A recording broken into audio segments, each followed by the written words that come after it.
La mission se base essentiellement sur de la communication au départ. Communication avec tous les utilisateurs de deux roues motorisées, que ce soit du scooter jusqu'à la moto de grosse cylindrée, que ce soit un particulier ou que ce soit des gens qui sont fédérés en association, telles que la Fédération française des motards en colère, que tout le monde connaît bien.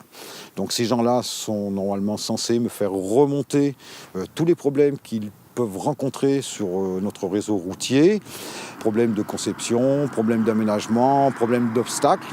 Et il m'appartient d'aller sur le terrain, me rendre compte de ces problèmes, d'évaluer, d'essayer de trouver des solutions techniques, puis de contacter les agences locales pour leur demander d'améliorer la situation.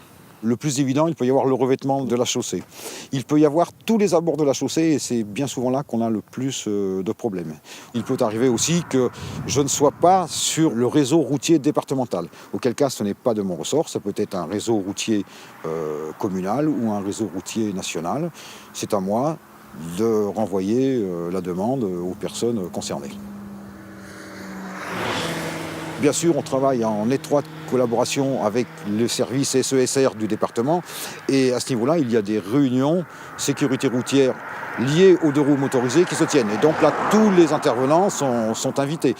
Étroite collaboration avec la gendarmerie, étroite collaboration avec les représentants des communes, avec l'État, avec tous les gens qui sont liés aux deux roues motorisées.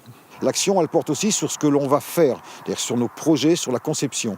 Mes collègues, dans tout le département, quand ils ont une conception routière à faire, normalement, s'ils ont un doute ou un souci par rapport aux deux roues motorisées, ils doivent me contacter et me demander mon avis technique sur le projet qu'ils vont réaliser.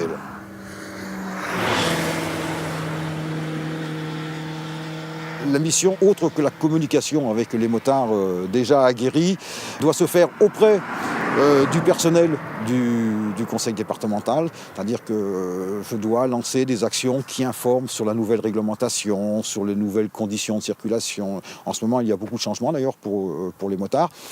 Il y a aussi des actions qui doivent être portées vers les jeunes. Donc il va falloir rechercher du partenariat avec les motos-écoles, les centres d'apprentissage. Quel est l'équipement qui est obligatoire sur une moto ?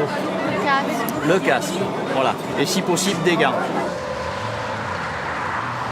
Le département de l'Hérault est vraiment un précurseur en matière de sécurité routière pour les deux roues motorisées, mais aussi en matière de sécurité routière générale. Et il se démarque vraiment des autres par rapport à son action.